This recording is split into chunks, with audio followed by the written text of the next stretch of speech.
It's me again. And today we're going to talk about that essay that was submitted by that student, Samantha something from the University of Oklahoma, that has drawn up many conversations about education, religion, in political discourse, and the general coddling that exists in political spaces, especially in the United States. This video will be a bit more of a kind of just a conversation around it all, and then also I correct the essay. So stay tuned for that. Before we get into everything, links, source, ways to support the channel all down below, including YouTube members and my lovely, sweet, iconic, beautiful patrons. I recently made a little video game commentary, just kind of talking about Amberlynn Reed getting demonetized, just a really casual conversation around how I felt about that. I can do those on just more short, just kind of like my thoughts podcast style very often as like members exclusive content. I would love to be able to have like less polished conversations with you guys. So feel free, even non-members, to just comment down below just suggestions for those if you would like. Thank you to my current members and patrons. I'll update the list fully next week when I'm on vacation. Just because I've gotten a couple new members recently and I need to kind of update it all. But for now, my current list is on screen. All right. Also, I would like to do a members video where I just kind of scroll through Trend Moon and talk about makeup. So let me know if we want to do that. Okay. Parts of the video. Part one, we're just going to do a quick timeline discussion of the essay situation.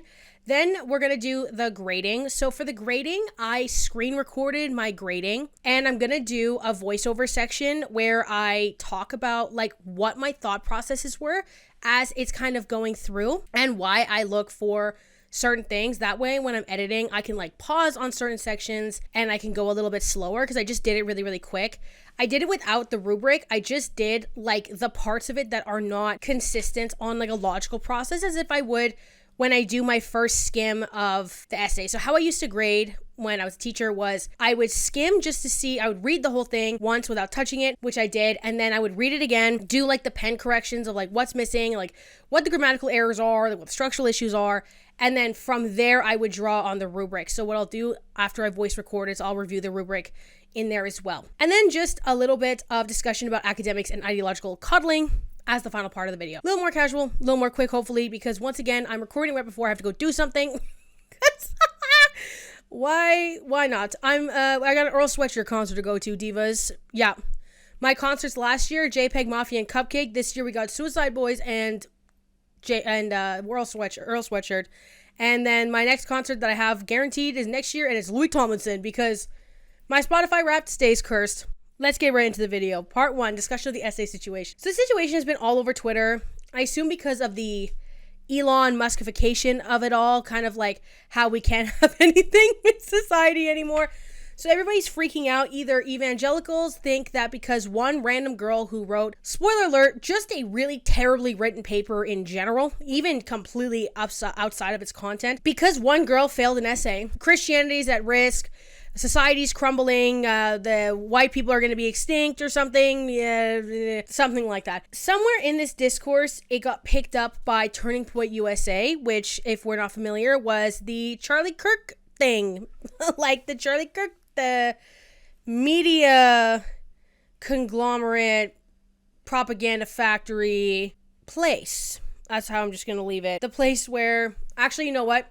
No further comment. I learned from society. Turning Point USA tweeted just kind of a timeline of the story. And we're just going to read that really quick. It's on screen as well. For a psychology course at the University of Oklahoma, which is really based because that's already a grammatical error when we're talking about a grade on paper. Should say University of Oklahoma. Samantha Fulnecki was asked to write a 650-word essay reacting to an article about how people are perceived based on societal expectations of gender. In her essay, Fulnecki argued that traditional gender roles should not be considered stereotypes. She cited the Bible to support her stance that eliminating gender in society would be detrimental because that would put people farther from God's original plan for humans. She received 0 points out of 25 on the essay. Transgender professor, why did we bring that up? Mel Curtis said Miss Fulnecki failed to use empirical evidence and called parts of her essay offensive. To call an entire group of people demonic is highly offensive, especially a minoritized population. Holy moly. Don't have my glasses on. This always happens. The instructor wrote in the online grading platform. Fulnecki says that she's followed the assignment guidelines and should not be penalized for her religious viewpoints. OU officials point to the formal grade appeal process as the student awaits a decision. We at Turning Point OU stand with Samantha. Oh, they have like their own one. Oh yeah, they have their own one at the university. Oh, of course they do. Right, Mary. Good God. We at Turning Point OU stand with Samantha. We should not be letting mentally ill professors around students. Right. Oh my God. Clearly, this professor lacks intellectual maturity to set her own bias aside and take grading seriously, which is so interesting because in turn what they're asking for, because the whole paper was on Samantha's bias because she never even took any of the context from the article and cited it directly, never deconstructed any of the points of the article, and then used the Christian perspective as like true opposition. So it's just very interesting when they're saying that the professor has bias issues when the paper was an entire unrelated, giving like Nicki Minaj rant, if you know what I mean, like unrelated to the topic at hand. And I talk about this later. I have this transcript book. This is just a bunch of lectures on like essentially how to write papers and talking about the concept of kairos, which is like the timing and the direction and structure on how you're trying to have an argument. So that's in here. We'll get to that later. I took out the whole spread today, ladies, mostly ladies, ladies and gentlemen, and the two men that'll watch this. Okay, so professors like this are the very reason conservatives can't voice their beliefs in the classroom. That's never happened once. Kudos to Samantha for leading by example, standing up for what she believes in. Do better. What's so funny about this too, like in retrospect, is like I've had to do formal grade review before because I somehow managed to be unfairly graded in a calculus class. And before people go, that's impossible, I won and got a random extra 20% on my test when it was anonymously graded by somebody else. Somebody else who I found out after who it was is like the hardest grader in the department that I was at the school I was at the time. So it's like formal grade review is just not really a big deal. It shouldn't have to be this huge national story. So obviously there's so much to unpack here. When I read this the first time when I was scripting, I had some points as well. Firstly, the way that this is being taken to the degree that it has for a 650 word essay. Sorry, I put my lip balm on. My lips were hurting, sorry. Actually gags me because like, not to be like Canadian moral grandstanding over America uniquely has like an individualism problem, and it uniquely has every experience that's ever happened to me is uniquely happening to me thing, and just like a level of entitlement that is so absurd. I could never, like, I'm thinking about that teacher I had that like with the calculus as for example, I hated her guts. I'm gonna keep it fully $1.50. I hated her guts. She tried to humiliate me. It was like a whole mess, okay? And like, I still would never expose her to public harassment and expose her to, and also hated's like a very strong word. I mean, like we were like at each other's, like just clashing all the time. Okay. It was whatever. And it's just like, I would never purposefully incite online harassment to my teacher for even when that was actually marked unfairly, like demonstrably. Because also it's pretty easy to figure that out when it's math. And it's just so shocking when even like the Elon Musk AI says like, hey, this was ass and balls. So I don't even understand how we've gotten here. So what exactly in the Bible says that you're allowed to harass and abuse an entire marginalized group because they express different gender identity than you? Where's the harassment clause? where's the harassment verse? Where is the fighting? Where? I don't even understand, because isn't this supposed to be like a whole like love thy neighbor thing? Act all holier than thou, and that you're doing this as like a protection to do what? To further present advantage to the status quo. Like we're not doing anything. We're not fighting anything. This is like such a big proponent of like how the right is able to like fuel and engage people, is creating like a false sense of marginalization and a false sense of the other, right? That they're against this big demonic force of people believing other people should have rights. Because that's what the article was. It was if children didn't bully other children, that'd probably be good. Anyway, brings up transgender in the paragraph, definitely completely and exclusively to incite harassment. Also, notably, for most of it, they refuse to use pronouns. They drop a her at the end, which actually surprised me. But there's a very little use of pronouns in the vein of she, her, they, them, he, him type deals, right? And then, of course, the student claimed that they followed instruction, bro. They don't want to get a 0 on the assignment. It's just so interesting at the absolute refusal to view any position that this girl has taken as self-serving when the paper is just shit and ass beyond anything else, okay? And then also just in turn that every single gripe a Christian person ever has to be this big monumental crisis. And I just cannot imagine the absolute shell of a person I would have to be to live my life where if I am not hyper privileged and praised beyond everybody else, and that I never face a struggle in my life, that I would have to, that in turn, that like I can't exist in this world. The professor is mentally ill. Why? That speaks for itself. And I just said, interesting use of professor in this context, especially when you find out later that the person was a grad student. I feel like it's really trying to position the person who's correcting as a higher status than they are, to be able to have Republicans have more feeling that this person has higher prominence in the institution, and then further representation that there's like this evil taking over the institution, which allows for people to feel like they're fighting a fight so that they can feel like they're doing something that matters, even though this is just regressive at absolute best. After this, people began dogpiling and falling for a culture war at a very convenient time, just a few days before some files were supposed to be released. Oh, crazy. Or maybe like just a nice random outrage to have right-wing media go over, when the whole kind of right-wing media landscape seems to be just this constant state of infighting lately. But of course, like, this is totally not on purpose. Like, this is totally not being inflated and being platformed to serve any other purpose besides fighting the good fight against non-Christians, because non-Christians shouldn't exist. And some random person in my comments who's going to be annoying is just going to say that that's not what it is. The whole paper's content was literally that the fact that people, this is what Samantha's argument was, the fact that people do not follow God is the reason why society is bad. People not being Christian is the fundamental decline of society.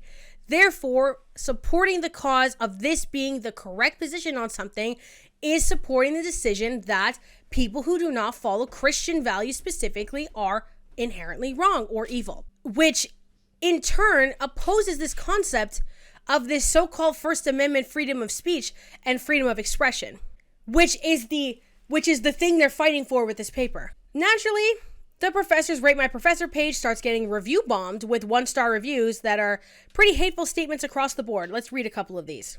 Awful in structure. He should not be employed at the University of Oklahoma. Does not like straight people.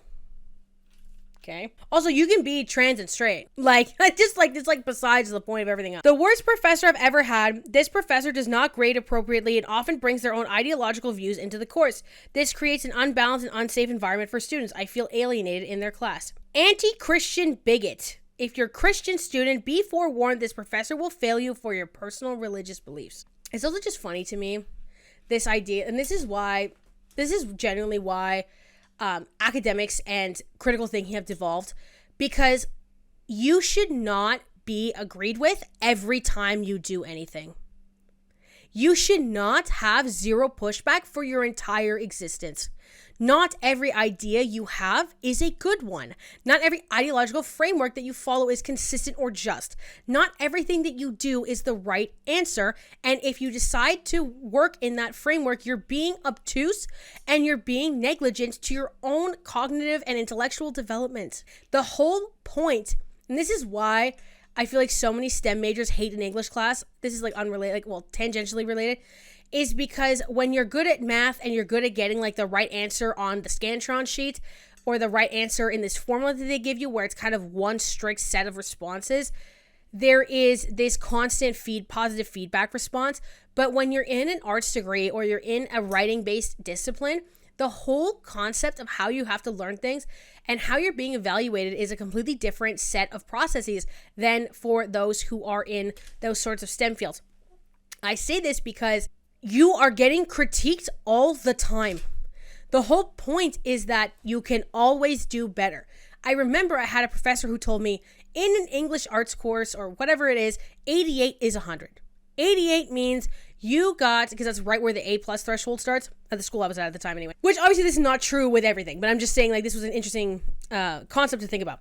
88 means you have followed every single instruction that we have given you perfectly. However, you have not adapted beyond those baseline instructions. And the goal for the writing discipline when you're working through this degree is to expand beyond that. That's when you get your 90s and whatever it might be, okay? And that I find, while kind of makes you butthurt if you're trying to be a doctor and you need a 99 average to do anything, it seems. It is really more rewarding in terms of being able to watch yourself progress and to adjust the feedback and understand truly how to separate your feelings from your performance. The University of Oklahoma then released a statement on the whole ordeal. The University of Oklahoma takes serious concern involving First Amendment rights, certainly including religious freedoms. Upon receiving a notice from the student on the grading of an assignment, the university immediately began full review of the situation and has acted swiftly to address the matter. First, the college acted immediately to address the academic issue raised by the student. The college leaders contacted her the day her letter was received and have maintained regular communication throughout the process. As previously stated, a formal grade appeal process was conducted. The process resulted in steps to ensure no academic harm to the student from the graded assignment. Second, the student reported filing a claim of illegal discrimination based on religious beliefs to the appropriate university office. OU has a clear process for reviewing such claims, and it has been activated. The graduate student instructor has been placed on administrative leave pending the finalization of this process. To ensure fairness in the process, a full-time professor is serving as the course instructor for the remainder of the semester. OU remains firmly committed to fairness, respect, and protecting every student's right to express sincerely held religious beliefs. Then Samantha responded to this and said, "This is the statement OU released today on X. They claim on social media to care about religious discrimination because they're facing public consequences for their actions. The reality is that the university never said anything to me about whether they were going to resolve this issue or not. They only told me how to submit a grade appeal and a discrimination report."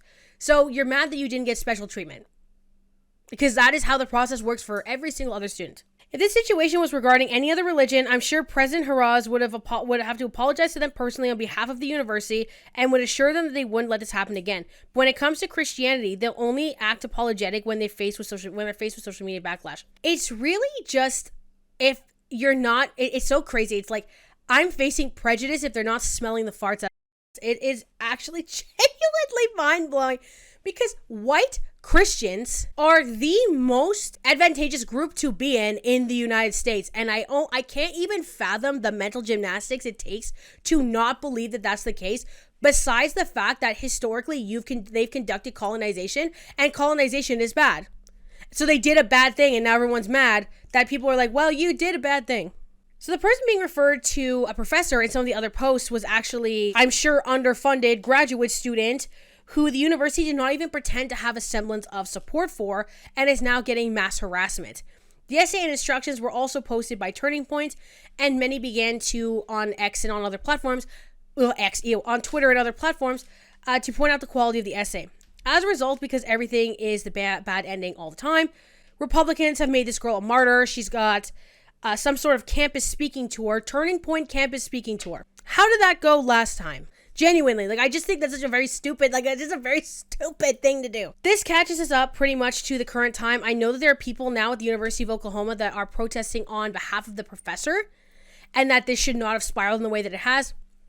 I don't know if that's ever going to go anywhere. So part 2, the essay grading. So I'm going to do an intro for this, and then you'll get voice over me, and we'll come back to the third part. Turning Point USA, in the thread about the essay, posted the content of the paper and the rubric / instructions for the assignment itself. For anyone who might be new here, I have an undergraduate in English Literature and Rhetoric with a minor in philosophy, and then I have a master's degree in secondary English Literature with a teaching license as well. I worked to qualify for my license. I worked as a practicing teacher for 30 weeks or something like that. And then I also had to do just like a capstone project and then my stuff for my master's, blah, blah, blah. So that is my credentials. I also did tutoring privately for 3 years where I worked with students from around the age of 12 throughout university. Taught university, CEGEP, college, and AP level types of classes and assignments as well. I've taught state reading tests to students as well, practice tests to improve their grades, and I had pretty good results overall. So I've kind of done it all in terms of courses to assist with, in terms of like sociology, psychology, English, anthropology, things of that nature, and just like purely how to write the papers and whatever. So credentials for me go specifically in like I know how to grade a paper. Like I know what a good paper is supposed to look like, specifically on like a framework of academic formation, like on a grading scale. So let's review the instructions and then we'll get to my voiceover annotations as well. So there are possibilities, there are other possibilities, it cuts off. So it just starts with there are other possibilities as well.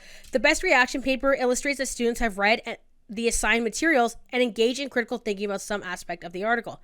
Formatting requirements, 12-point Times New Roman or Calibri. Oh, that's nice that they give an option actually.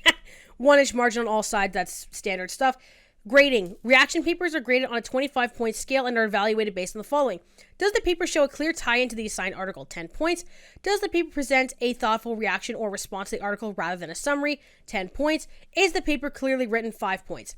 You must write a 650-word body of text, double-spaced reaction paper, demonstrating that you read the assigned article and includes a thoughtful reaction to the material presented in the article. Points will be deducted when papers are deficient in any of these areas. I will deduct 10 points if your paper is between 620 and 649, and I will not give credit for papers below 620. Papers not turned in by the deadline will not receive credit. Please remember that your reaction paper should not be a summary, but rather a thoughtful discussion on some aspect of the article. Possible approaches to the reaction include a discussion of why you feel the topic is important and worthy of study or not, an application of study results to your own experiences. What's interesting is I think the only area that she could attempt to argue, Samantha in this case, is a discussion of why you feel the topic is important and worthy of study or not. Except she didn't tie it to the fact of why she thinks it's important or worthy. She tied, her only tie is, it is not my lived framework, which does not tie in the article, does not, because critical thinking, a big formative part of critical thinking, a big importance of it that everybody seems to miss because of this concept of coddling that I'll discuss a bit later, is critical thinking is the ability to understand the outside perspective other than yours and be able to cover your bases in both directions. Having a paper where your whole point is, I think that they're the devil, doesn't, okay, so then what if they're not the devil? Then what else is there to support you? If you need to be able to follow not solely your exact line of thinking and still be able to come to a conclusion that what you said is just. And that is not what's presented here. So I said also, notice that the point of the paper is specifically to reflect on the content of the article. There are assignments that are called benchmark assignments, which are exactly this. Okay, so what I'm guessing, because this is a little bit of speculation on my part, but I threw a book at my monitor, oh my god. What I'm guessing is happening here, in the high school setting, there's these things called formative assignments. Everybody's done these before. These are just like assignments that aren't worth grades. Like it's like things you do in class. It's things you do, homework assignments when you like reflect on a book or whatever. It's things like that. Okay, so not everything that you ever do is graded. That's just how there's a reason for that. In university, because it's semestered and because there is just like a lot of, you're not in the class that long, if that makes sense, like compared to high school, and there's a lot of condensing that goes on. There are not that many opportunities for formative assignments. Usually what happens is you do an assignment pretty early in, then there's a gap after that assignment. The idea is that you do that assignment, get your grade, and then you see the professor, you go to office hours, you go to like a writing center, if it's like a writing assignment, and you figure out how to adjust that feedback to improve on your future assignments. That's how it's usually set up. But this looks like an assignment that was designed to be able to review a student's ability to have critical thinking, and then when they get their feedback back, that they're able to adjust for these future assignments. That's why, because 650 words is really short. That's like double spaced, it's 2 pages or 2.5 pages. So I'm going to read about formative assignments to get an idea as to what the goal of this was actually supposed to be.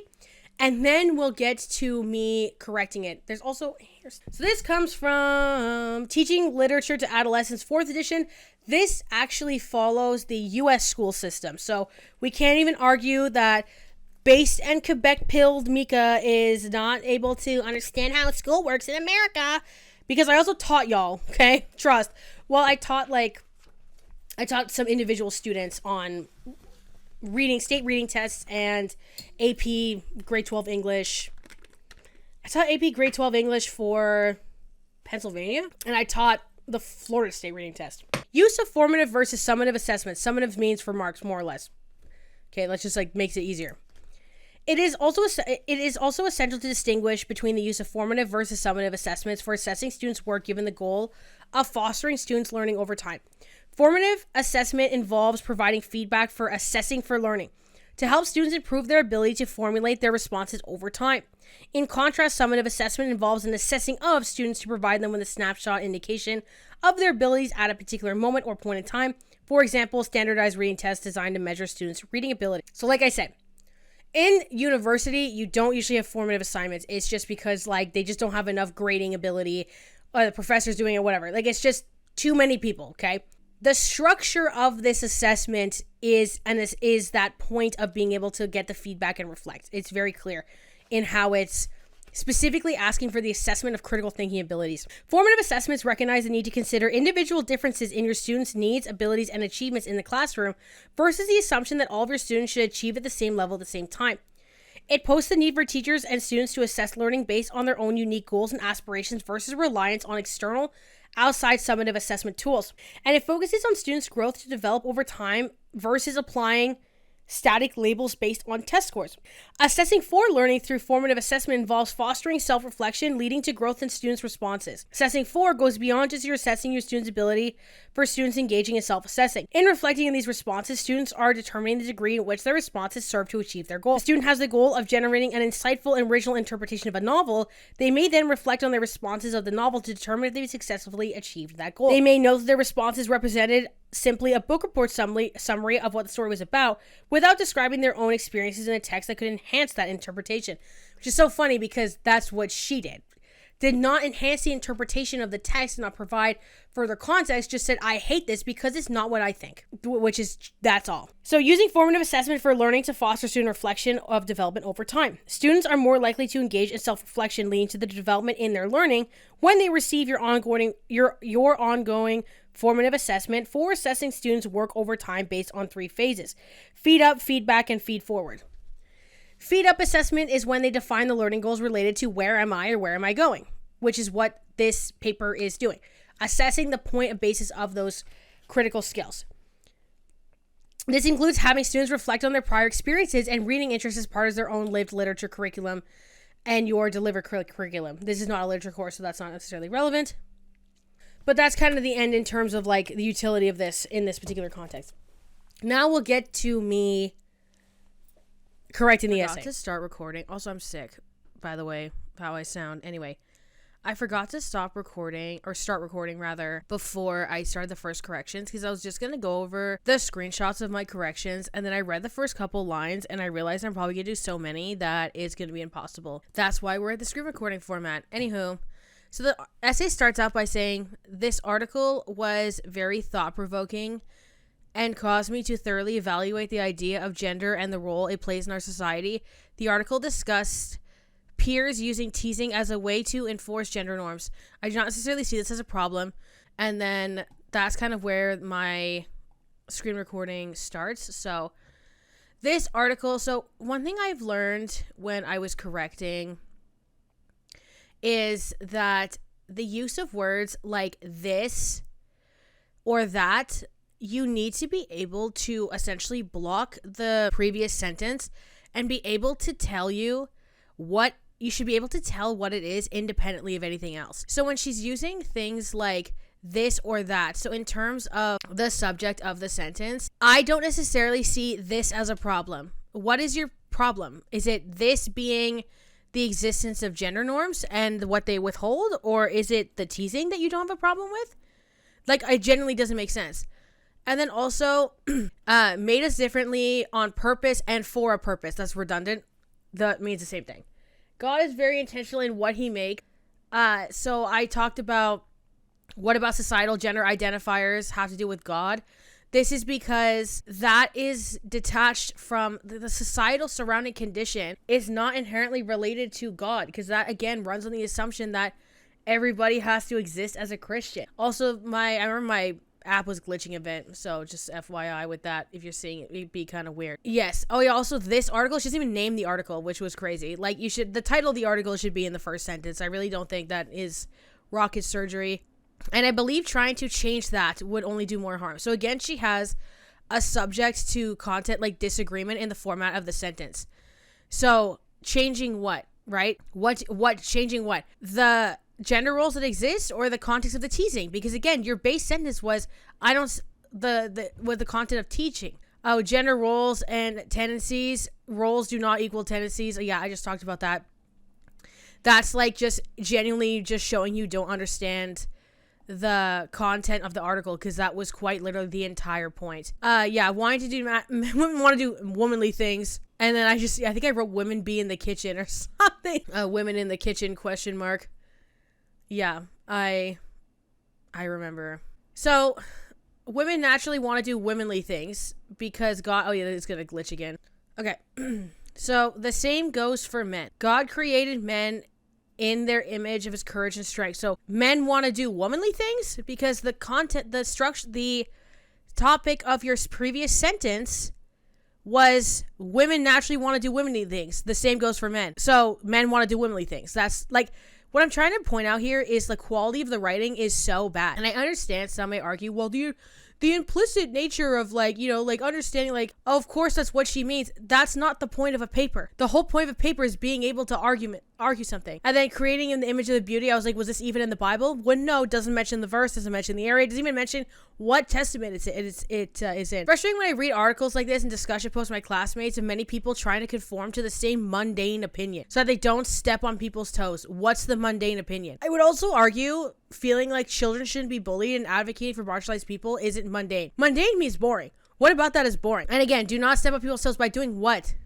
Conforming? I think this is cowardly and insecure, an insincere way to live. And I just said this is not an opinion piece because that's not what the article is. And it's like, I don't care what you feel. Just because because I feel that this is cowardly and insecure way to live would be the exact same sentence. Therefore, what she's stating is a feeling. I highlight here because this sentence was impossible to read and it was so long. It is important to use the freedom of speech we have been given in this country, and I personally believe that eliminating gender in society would be detrimental as it pulls us farther from God's original plan for humans. I think I wrote run on also cringe or something.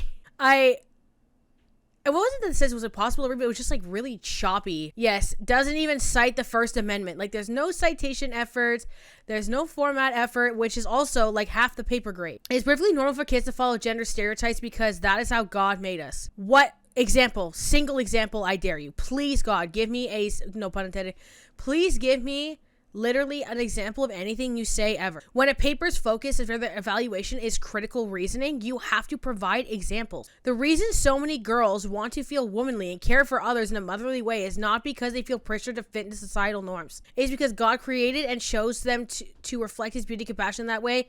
In Genesis, which there's two different versions, Genesis 1 and Genesis 2. So you don't know which one you're talking about. The way God made us, you never even like really clearly outline. You just say shit like womanly things. It's like, okay, wonderful. And you're doing dumb things, dog. I don't know how else, like, girl.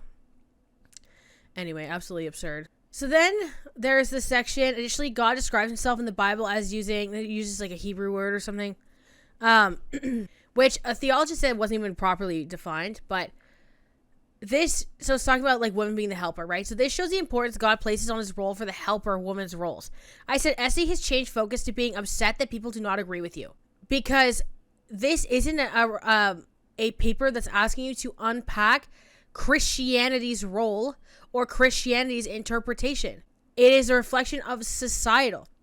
You don't even draw back to society enough. You just start dumping a bunch of Bible lore, seemingly somewhat inaccurately at that, and carrying on. If leading into the role means I'm following gender stereotypes, then I'm happy to be following a stereotype that aligns with the gifts and abilities God gave me as a woman. I said you're not being teased for that, because that's the position that the current institution that has control over, I believe, the Senate, the House, and the presidency is abiding to. That's the status quo. Like, that is not the teasing that they're referring to. I don't think men and women are inherently more... Oh, I had to turn my jet disturb on, yeah, because I was screen recording. Are more masculine or feminine, and I disagree with the idea... Oh, girl, I'm scrolling too much. I read too fast when I'm reading these. I'm realizing society pushing the lie that there are multiple genders and everyone should be whatever they want to be is demonic and severely harms American youth. I do not want kids to be teased or bullied in school. However, pushing the line that everyone has their own truth and everyone could do whatever they want or be whoever they want is not biblical whatsoever. First off, dog shit sentence. And then I highlighted that. I'm like, this is contradictory. Don't want bullying, but however, when you're talking about children being subjected to cruelty is actually like a crazy pull. And to have that audacity would be beyond my own personal comprehension. So then, however, pushing the lie that everyone has their own truth, everyone can do whatever they want, blah, blah, blah, is not biblical whatsoever. And I just wrote at this point because I was just getting really exhausted. Not everyone is Christian.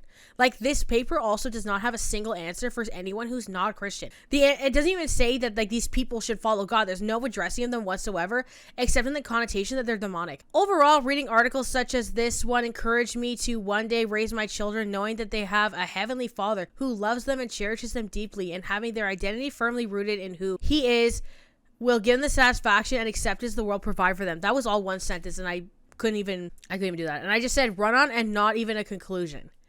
Because, well, you don't have to necessarily use in conclusion, but you have not addressed the way that you have argued at all. Like, you haven't even addressed your argument in conjunction with the article. My prayer for the world would be, specifically for American society and youth, is that they would not believe the lies being spread from Satan that make them believe they're better off as another gender than what God made them. I pray that they feel God's love and acceptance and who He's originally created them to be. And then I start writing, where's the article citation, analysis being upset. Where's the article citation? There's no analysis. It's just being upset that not everyone follows your idea. Or rather, ideals, right? But yeah, that's the reasoning around my corrections. All right, so this is part 3 where we're just going to talk about just a final discussion on academics and like ideological coddling, essentially. So ideological coddling in this context is something that I'm making the fuck up, okay? I say that in the sense of that this is something that I'm coining in this particular instance. Now, obviously, is this a term that somebody else probably said?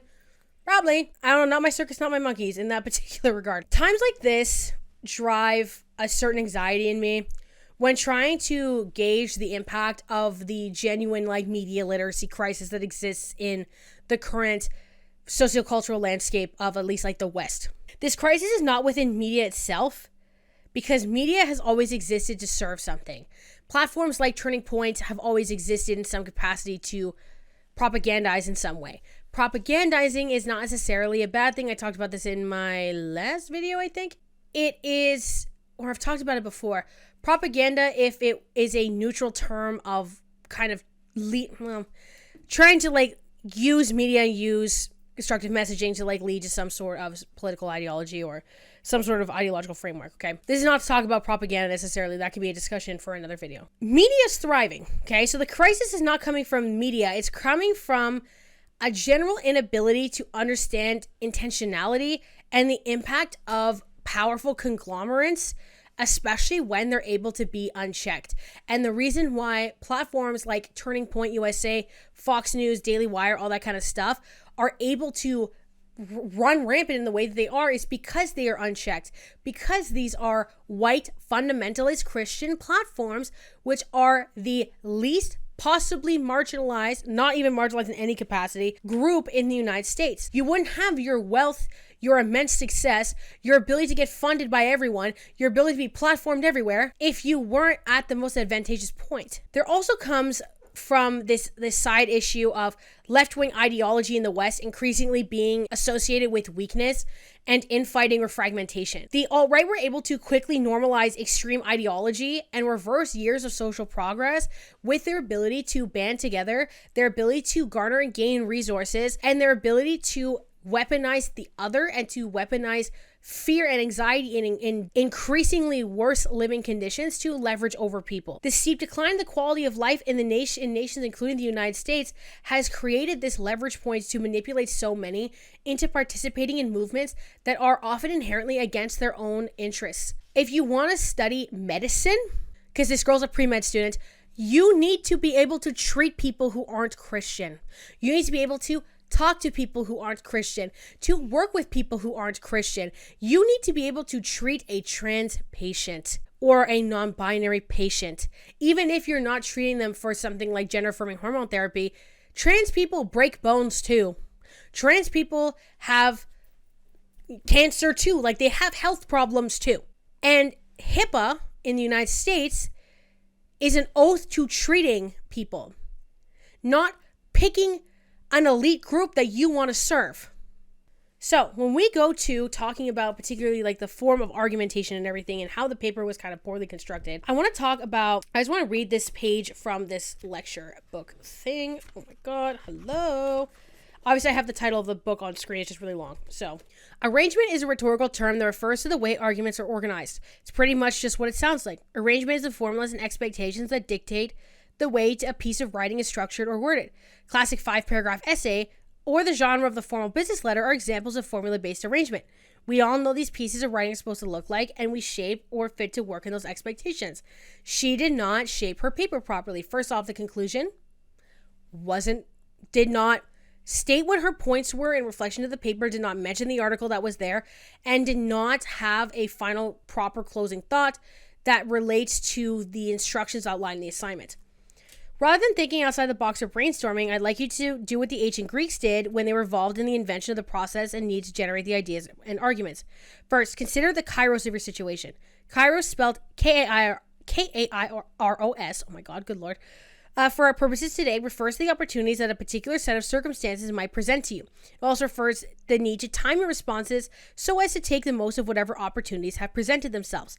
In other words, if you put it simply, kairos is really about saying or writing the right thing the right way at the right time. One more time. Kairos is about saying or writing the right thing in the right way at the right time. But first, you have to be able to put these kairotic opportunities in order to make the most of them. So this is another big issue that she has, right? Your paper, like the assignment, wasn't write how you feel and force me to agree with you. It wasn't an argumentative piece. It was not an opinion piece. It was a piece on deconstructing, reflecting on the structure and the comments specifically to the article and critically analyzing it. Going, I don't like this because I like God, isn't doing that. Kairos was so intriguing and significant for ancient rhetorical figures that the idea was manifested in the form of the actual mythical creature. Surviving depictions of Kairos show a human form of what we call, I think, a precarious balancing act. It's trying to grasp new opportunities without losing hold of what it already possesses. Kairos was always a way for ancient thinkers to acknowledge that the circumstances from which ideas and arguments emerge are not always static or fixed, but rather they're always kind of in flux. Each situation carries with it a unique sense of possibilities and limitations, all of which have to be studied, monitored, and to which constantly have to adjust yourself in order for an argument to be successful. Let me read that line again. Each situation carries with it a unique set of possibilities and limitations, all of which have to be studied, monitored, and to which you can constantly have to adjust yourself in order for an argument to be successful. It's really kind of about super heightened awareness of your particular situation. You can't just write whatever the you want and have and just be entitled to it going successfully. That's what this means. And this is analysis and critique, how to engage and write about and how to write. I just can't. Oh, man. Anyway, not only about that, okay, let's talk about the rise of evangelicals in the United States, okay, particularly under the new Trump administration. Now, this book talks about the Trump era 1, but we're in Trump again. Well, not me, thank God. Sorry. Thank God. Oh, my God. I just said God again. Oh, my God. Ironic. Anyway, let's read about this in particular. This is talking about like essentially how Trump had gotten power. Why Trump, many wondered, including many evangelicals themselves. For decades, the religious right has been kindling fear in the hearts of American Christians. It was a tried and true recipe for their own success. Communism, secular humanism, feminism, multilateralism, Islamic terrorists, and the erosion of religious freedom. The exact area of fear that Turning Point USA and Samantha right now are trying to weaponize against the professor and against, honestly, the integrity of academics as a whole. Evangelical leaders have rallied support by mobilizing followers to fight battles in which the fate of the nation and their own families seem to hinge. That is what her whole point of the paper was. She talks about that many times. Leaders of the religious right have been amping up their rhetoric over the course of the Obama administration. First African-American president, the sea change in the LGBTQIA rights, the apparent erosion of religious freedom, coupled with the looming demographic changes, the declining religious loyalty of their own children, heighten the sense of dread amongst white evangelicals. But in truth, evangelical leaders have been perfecting this pitch for nearly 50 years. Evangelicals were looking for a protector, an aggressive, heroic, manly man who sometimes wasn't restrained by political correctness or feminine virtues, someone who would break the rules for the right cause. Try as they might, and they did try, no other candidate would measure up to Donald Trump when it came to flaunting an aggressive, militant masculinity. He became, in the words of his religious biographers, the ultimate fighting champion for evangelicals. So this, like I said, that highlights exactly my sentiment on the idea of presenting this sort of fight and this sort of war that doesn't really exist. These Christians are not at risk. These Christians are at constant advantage, actually, likely. And what's very interesting with this, too, is this book, which is funny because I kind of don't like it that much. I find that it's a little bit too, well, I'm halfway through it right now.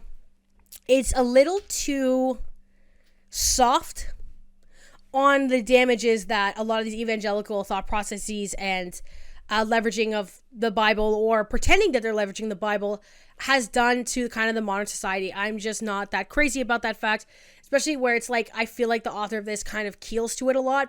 Just being like, oh, this makes me mad, but like, I like God, so whatever. It's not giving what I think it was going to give, but regardless, it does talk about specifically the misinterpretation of women's roles from Paul in the Bible. Now, I have not read the Bible, but I've read this. So I'm just going to read this to just put out there what this person was saying, because I think the specific comments about wifely submission just not even being correct doesn't even grant the ability for this to be successful on a theological paper perspective.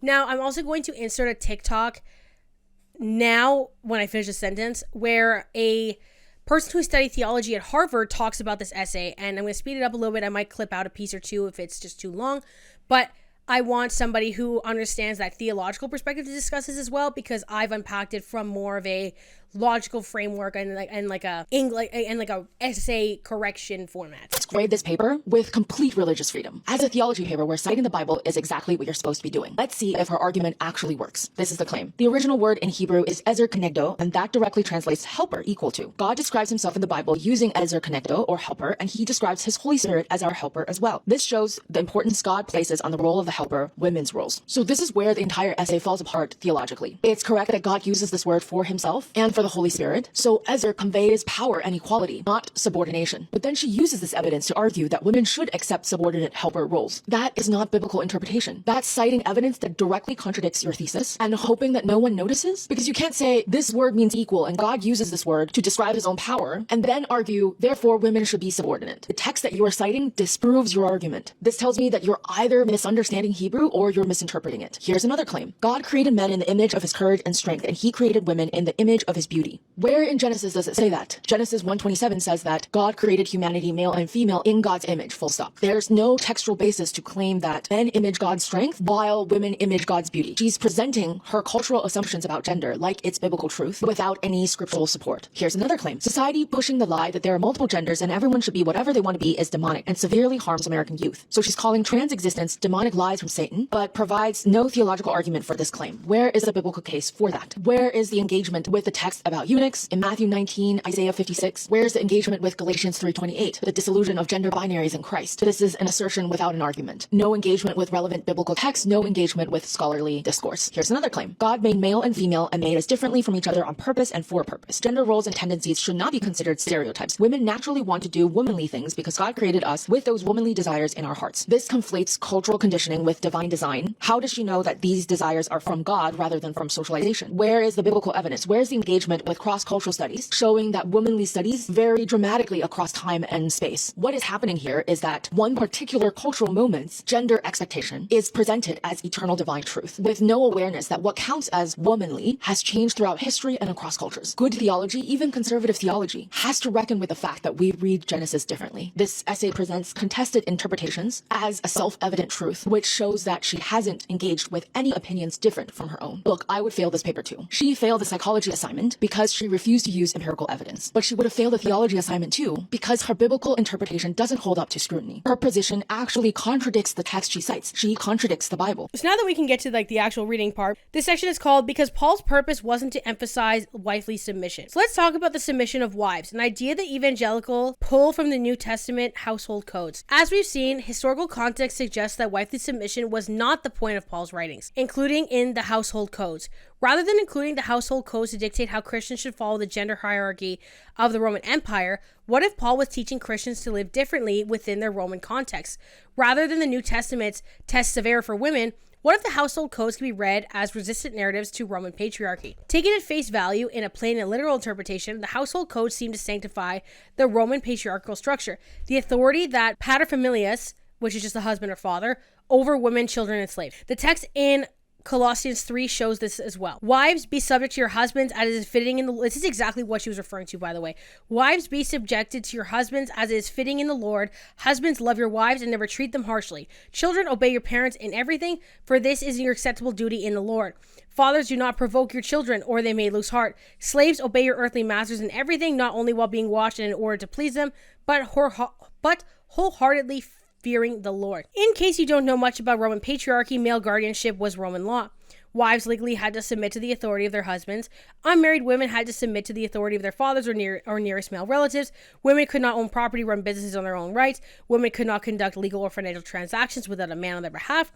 From this historical perspective, it is not surprising to find discussions about wives in first century Roman texts, the New Testament, reflecting the reality of wives in the first century Roman world. Paul's inclusion of a statement for women to be subjected to their husbands is exactly what the Roman world had expected. We just don't get this as modern evangelicals. Paul wasn't telling the early Christians to look like everyone else. He was telling them that, as Christians, they had to be different. Rachel Held Evans explains the Christian household codes as Jesus' remix of Roman patriarchy. Scholarship suggests that the term remix provides a good description. New Testament scholars Carolyn Osiek and Margaret MacDonald, for example, argue that ethical teachings embedded to the Ephesian household codes are so oppositional to the Greco-Mormon world that rather than a sign of accommodation, the household code is presented in which it ultimately sets believers apart. When read rightly, the household codes do not set women free, as Shinmi Lu writes, but they set members of the household free from oppressive elements of the Roman world.